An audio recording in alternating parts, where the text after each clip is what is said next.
thought I'd come down to the beach, have a look around as the tide goes out, maybe with some interesting shells. But I think I'm going to change my approach slightly in what I'm looking for today. Instead of waiting for the tide to go out and seeing what I can find in the exposed sand, I'm instead going to focus more on this bit of beach. It's not a very big bit, but it is covered with all kinds of debris, old bricks, old broken shells, bits of pottery, bits of old masonry. And then of course we've got all the different mosses and bits of seaweed on top. But actually, as I've been walking around, I found that there are plenty of shots here. But it's going to involve me looking for slightly less obvious macro photos, instead focusing on more patterns and textures. But I'm here with just my 100mm macro lens. I've not brought any lighting, I am just going to use the natural light. So I'm going to stop waffling on and probably boring the crap out of you and actually start taking some photos. Just a quick one to get me started. Top down on this nice bit of broken brick that's got orange tones and the green moss. It's natural light here, f6.3, 160th of a second, ISO 400. It's nothing special, but it's getting me started. Shell on green moss, getting really close up here. So what I'm going to do is increase my aperture to f8 to try and get more of it in focus. And I'm going to have to bring my shutter speed down to 125th, my ISO up to 500.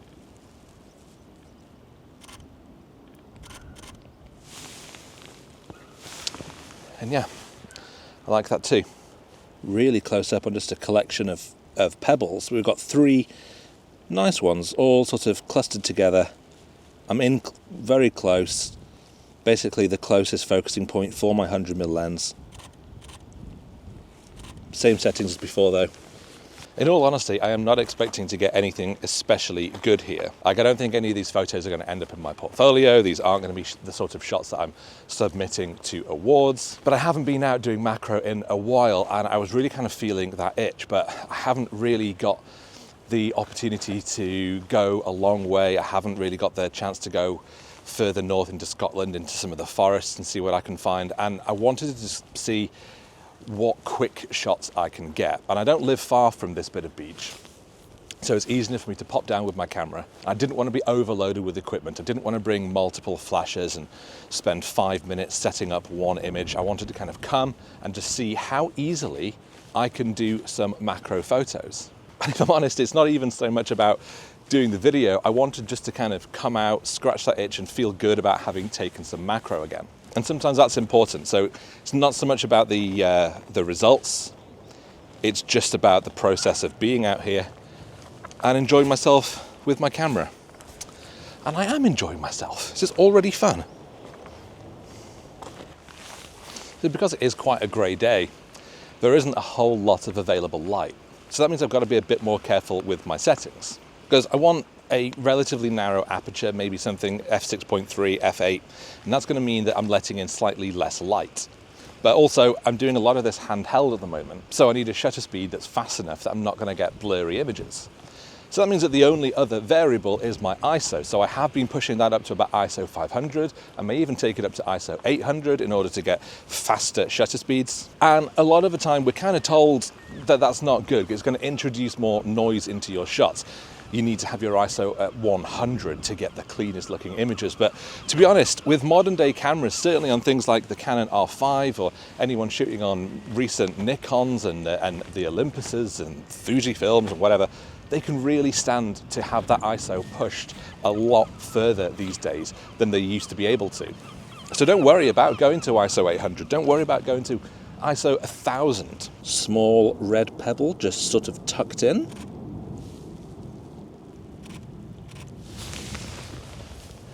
I think some of these shots probably are going to be more close-up photography rather than true macro. And that's fine by me. I don't feel like I need to always be working at the absolute closest focusing point in order for it to be considered macro. You know, we all know what macro means. It means up close, and while fine, it might not technically be the one-to-one image reproduction, whatever that nonsense is about. We all understand what close-up is. I'm really not going to be a pedant in saying that it is or isn't macro. If you want to be, that's fine. I'll see you in the comments. I think like all macro, the hardest part of the journey is actually finding your images in the first place. It requires a lot of patience, it requires a keen eye, and I don't always have either of those two things. And actually physically doing this isn't that great, because it basically means that I'm having to spend the entire time hunched over, staring at the ground, and after a while of doing that, you kind of stand up and realise, it's taking its toll. Tiny shell on this green bit.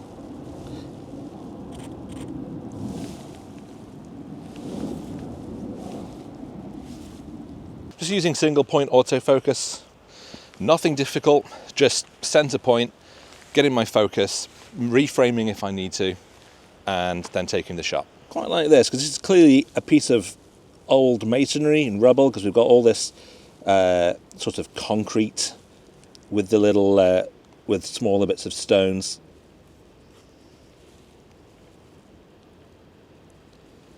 Not bad. Oh, and I like this shell that's sort of submerged in some of these little sandy bits. So I think I probably want to get quite close up.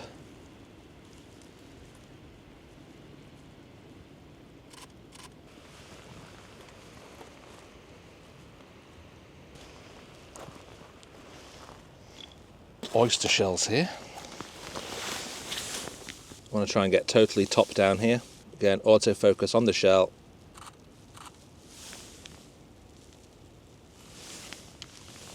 When I'm actually trying to decide on a shot to take, what I end up doing is, firstly, of course, just scanning around with my eyes and seeing if anything just stands out. Again, maybe it's like a vibrant colour that catches my eye. And then I simply just use live view, because actually when you start to look through the macro lens, certainly with 100mm, then it does start to take on a completely different look. And that's when you can kind of like move the lens around and try and really refine that composition. There's been plenty where I've kind of seen something and I've thought from a distance, oh, that might look okay. And I bring the lens in and actually find, yeah, it doesn't really work. And vice versa. Some things that might otherwise look fairly dull, fairly redundant, suddenly take on a completely different life under the macro lens. And that is, I think, the beauty of this type of photography. It's a slow process. It means standing still, looking around, moving your field of vision inch by inch along the beach, looking for these compositions, looking for these bit of textures, bit of whatever it is that's standing out. I mean, I do like, it's a distant shot, not at all macro, but I want to capture this brick.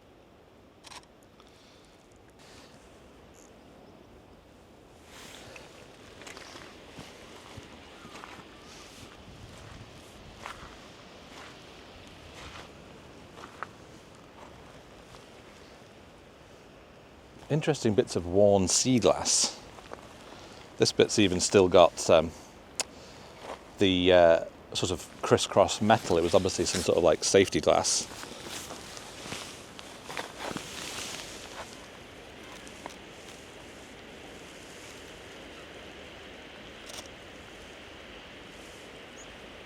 I've always kind of been fascinated by beaches, particularly ones like this that's on the edge of a city, because you find all kinds of things here. So even if you're not actually here to enjoy the photos, you might still just find it's really fun just sort of beachcombing. Ooh, nice orangey shell. It's got some barnacles on it, but we've also got some greenery from like the mosses. So I think that's going to look quite nice at f8, ISO 640.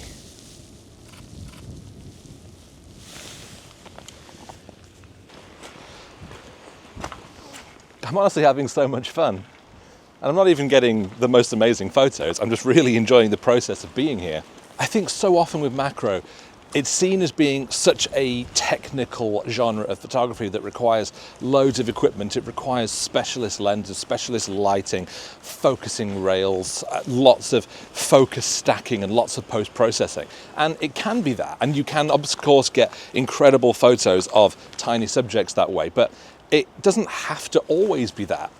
It can be much more like this, when you're just out getting some more snapshots And maybe sometimes that's a refreshing way of working. Instead of being overladen with stuff, you just keep things simple and just enjoy the process. So I actually just like this bit of solo brick, just one hole remaining. But I want to kind of put it in a bigger composition. So I'm actually going the exact opposite of macro, holding my camera up really high and trying to put it in amongst the other bits of brick and rubble around it. And I think that looks nice. I mean, ditto this one that's been so smoothed out by the sea. Doesn't even look like a brick anymore. Looks more like a piece of something from a boat that you'd use to put ropes through, but it's still a brick.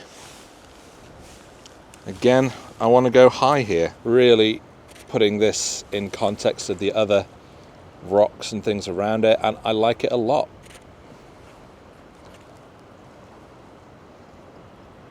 Of course, it's absolutely not a macro image, but it is still a shot that I think looks good. And the great thing about beaches, certainly beaches in the UK, although I imagine that it's broadly similar to beaches in any country that has a coast, is that they're always going to be quite different. You'll sometimes get ones that are soft, powdery sand that's beautiful for sitting on a hot day. Others more like this, where it's shale and small stones, and then there's others that are just made up of massive boulders. But from a photography perspective, each one of those will offer you something different, and each one has its own merits. So no matter what beach is near you, grab your camera, head out, and go and see what you can find.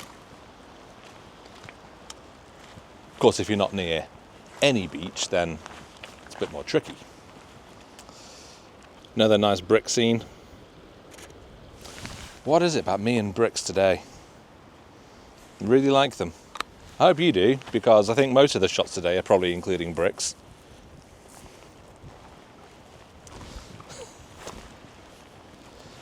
Starting to struggle. Not as much going on down here. So I might actually pop everything away, walk back down the coast, and go to one of the other spots that I've got in mind. So let's do that now. So here I am. And yeah, there's definitely a lot of stuff around here. So much rubble, so much old masonry, but there is also a lot of junk. There's a lot of rubbish. It's very much in this like little industrial corner of the top of Edinburgh, and I guess that means that it's used basically as a dumping ground, which is a real shame, because obviously so much of this stuff will end up back into the water. And on a purely selfish note, it also means that I've really got to kind of pick my way around all the trash and find images that are showing the beach and the masonry and the things that I've come here to see, but maybe not showing, you know, beer cans and plastic crates. Some underwear, lovely. But my process is going to be the same here. I'm going to pick a spot over there somewhere, and I'm just going to kind of wander around, keep my eyes low, see what I can find. Because this is a bit more bouldery, there's a lot of things that are loose, so I've got to tread much more carefully here. I'll be honest, it's the sort of place where I wouldn't be entirely surprised to find a body. I mean, I suppose this is a good example of the bricks in mortar that I was talking about, but it's definitely not going to be a macro shot, because the good thing about this is seeing all of these bricks encased in this cement. I actually think I might struggle getting a shot of this at all, because I only have the 100mm macro lens, but I really like the idea of this being a top-down wide shot. Actually, you know what? Yeah, something like this might work. Just sort of showing these bricks encased like this. I just think that looks kind of cool. Let's journey down a little bit more onto the beach, away from some of the bigger pieces of debris.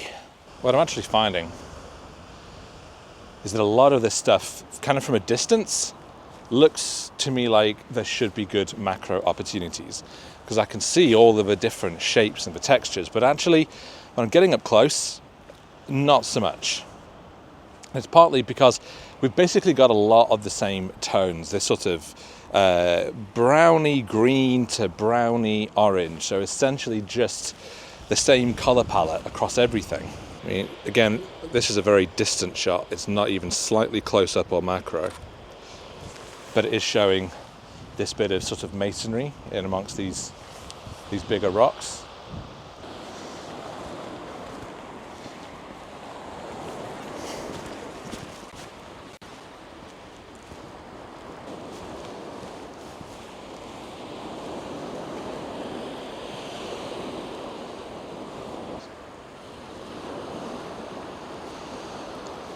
And this one's really cool because not only have we got the actual shape of the shell, which stands out nicely against the sand, but then on the shell, all of these squiggly bits, and I think what are barnacles. So it becomes a really complex little scene. So I'm really going to try and fill the frame with the shell itself. And then I'm going to get even closer up. I'm going to take my ISO up to 800 for this. My shutter speed at 2/50th of a second, and it's going to let me bring my aperture down to f10, so I can try and get as much of this in focus in one shot. And this looks really cool. I like this a lot. I'd say so far, favourite shot of the day.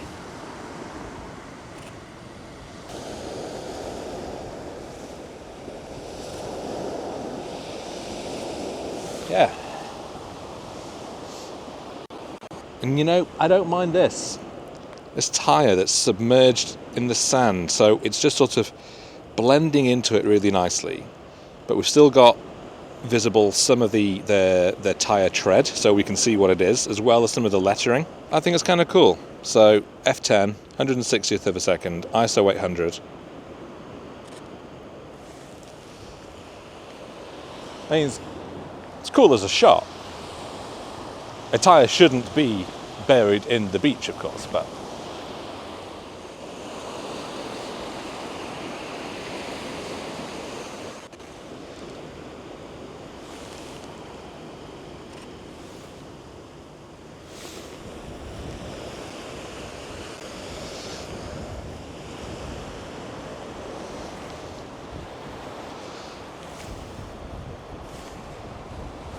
okay, I really like this. It's a huge piece of masonry, all these bricks, but because it's so worn and it sort of blends into the sand around it, it kind of looks like these big orange teeth, and I really kind of like that as a wide composition. So I'm going to have to hold my camera up quite high for this, because at 100mm it is quite a zoomed in look.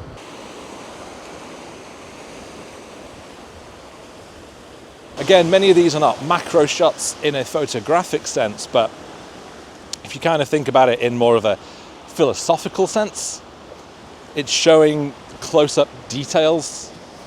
It's showing a small little section of a much wider beach. So I kind of feel that they are spiritually macro photos, if not technically macro photos.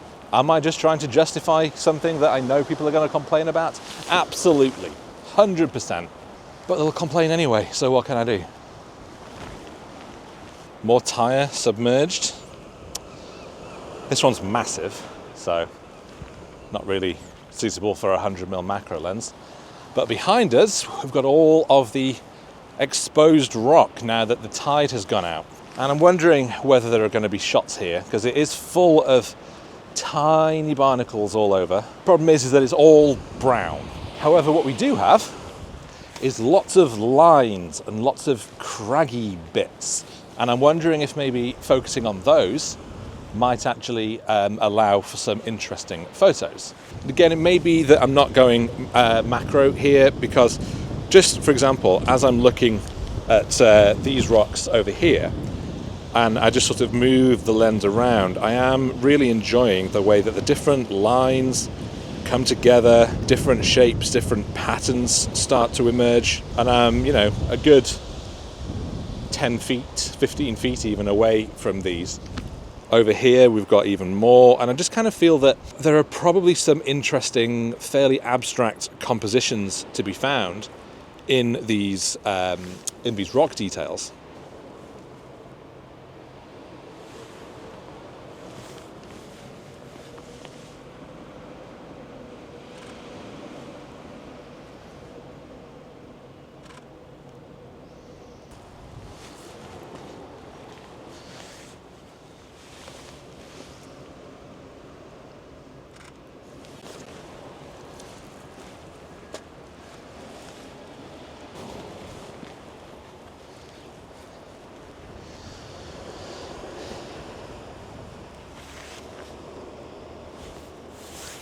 Yeah.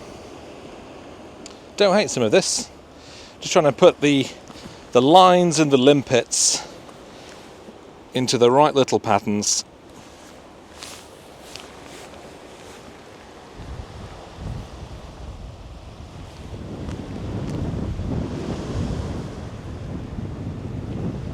These ones are a bit more close up, just getting these limpets sort of stuck in this little corner.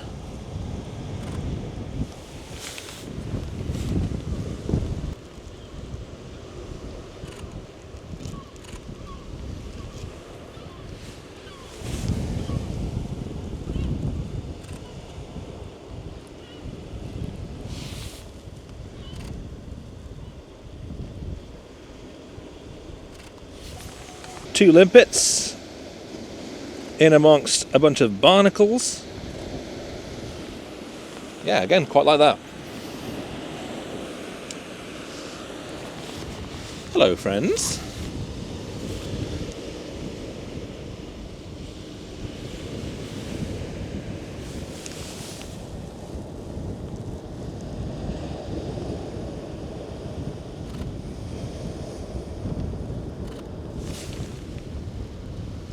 Little barnacle-y limpet by itself there.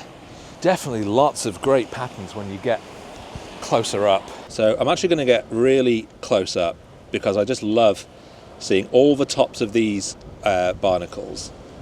Then with the one limpet, probably going to put off to the left of the frame like this. So what I'm going to do is increase my ISO to 1000. Drop my shutter speed to 125 and bring my aperture to f13 because I really want to try and make sure that everything is sharp in one image here. And yeah, I think that's cool. I think that's a pretty cool shot. That brings me to an end of this week's video. Has it been the most incredibly successful set of photos that I've ever taken on one of my videos? No, absolutely not. But as I've said in the video, it has been fun. It has felt refreshing coming out with such a lightweight kit, just being able to kind of snap away.